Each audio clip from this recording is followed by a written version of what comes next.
Hello दोस्तों, स्वागत है आपका अपने YouTube चैनल अनटोल्ड स्टोरी में। आज मैं आपको अपनी एक कहानी सुनाने वाला हूँ। उम्मीद है ये आपको अच्छा लगेगा। इस कहानी का शीर्षक है हॉन्टेड होटल।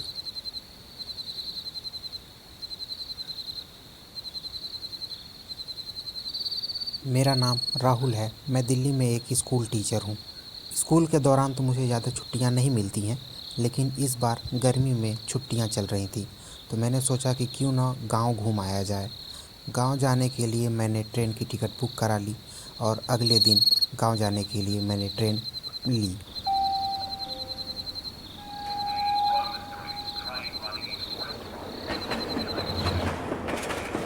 मेरी ट्रेन उस दिन सुबह 8 बजे थी। मैं ट्रेन में जैसे ही बैठा, कई सारे लोग मेरे दोस्त बने और मैं अपने सफ़र को एंजॉय करते हुए आगे बढ़ा। दिन का समय कब निकल गया मुझे कुछ पता ही नहीं चला। जब मैं अपने अगले स्टेशन अम्बाला पे उतरा तो उस समय रात के लगभग 12 बज रहे थे। जब मैंने घर जाने के लिए स्टेशन से बाहर आके ऑटो को देखा तो कोई ऑटो वाला नहीं मिला। तो मैंने सोचा कि हो सकता है रात का समय है, कोई ऑटो वाला न मिले। तो मैंने स्टेशन के पास बने एक होटल में ठहरने का सोचा। मैं होटल में गया और मुझे वहाँ आसानी से रूम मिल गया। हालांकि होटल काफ़ी पुराने समय का था, लेकिन मैंने इस पे ज़्यादा ध्यान नहीं दिया। जब मैं होटल में गया तब मुझे सेकंड फ्लोर पे 202 नंबर का कमरा दिया गया। मैं रिसेप्शन से चाबी लेकर के अपने कमरे में चला गया। कमरे में जाने के बाद मैंने सोचा क्यों ना फ्रेश हो लिया जाए और कुछ खाने के लिए होटल से ही खाना मंगा लिया जाए। थोड़ी देर में मेरा खाना आया और मैं खा पी के आराम करने के लिए चला गया। जैसे ही बिस्तर पे गया, मेरे चारों तरफ से अजीब अजीब सी आवाज़ें आने लगी। मेरे अगल बगल के कमरे में ऐसा लग रहा था जैसे कोई खुशफुसा रहा हो। भर के सफ़र के बाद मैंने सोचा था कि आराम से सोएंगे और अगले दिन घर के लिए निकल जाएंगे, लेकिन शायद उस दिन मेरे नसीब में सोना नहीं था। मैं अपने कमरे से बाहर गया और देखने लगा कि ये आवाज़ें कहाँ से आ रही हैं। वैसे जब मैंने देखा तो मेरे अगल बगल के कमरों में ताले लगे हुए थे। ये देख के मैं पूरी तरीके से डर गया कि जब कमरे में ताले लगे हुए हैं तो ये आवाज़ें कहाँ से आ रही हैं। मेरी नींद पूरी तरीके से उड़ चुकी थी।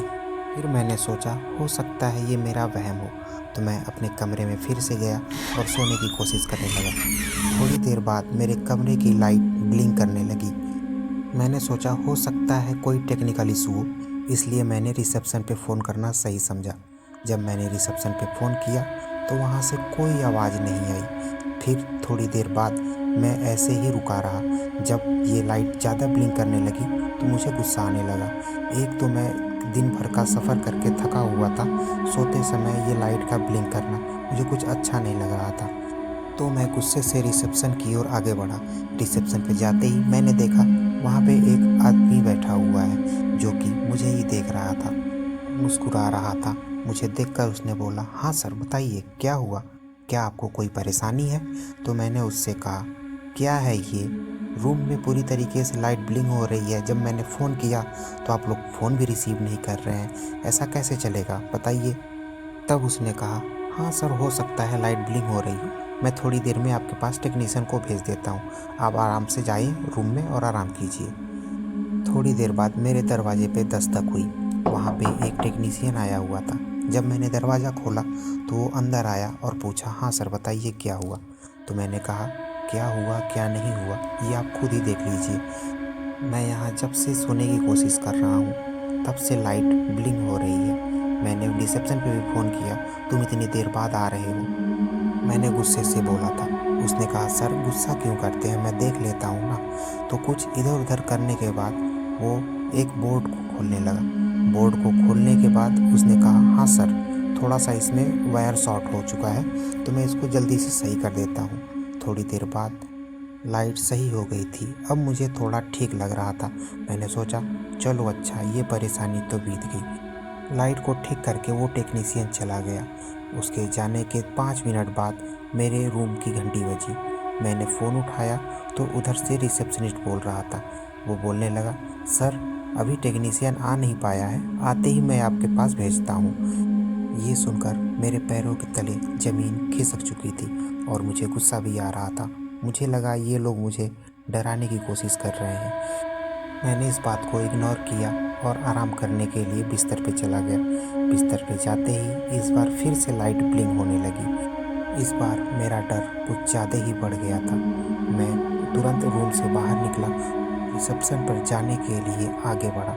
जब मैं इस बार रिसेप्शन पे गया तो वहाँ पे कोई और ही बैठा हुआ था। मैंने उससे कहा कि ये क्या है, तुमने टेक्नीशियन भेजा, वो आया, कुछ करके चला गया, लेकिन अभी तक मेरे रूम की लाइट सही नहीं हुई।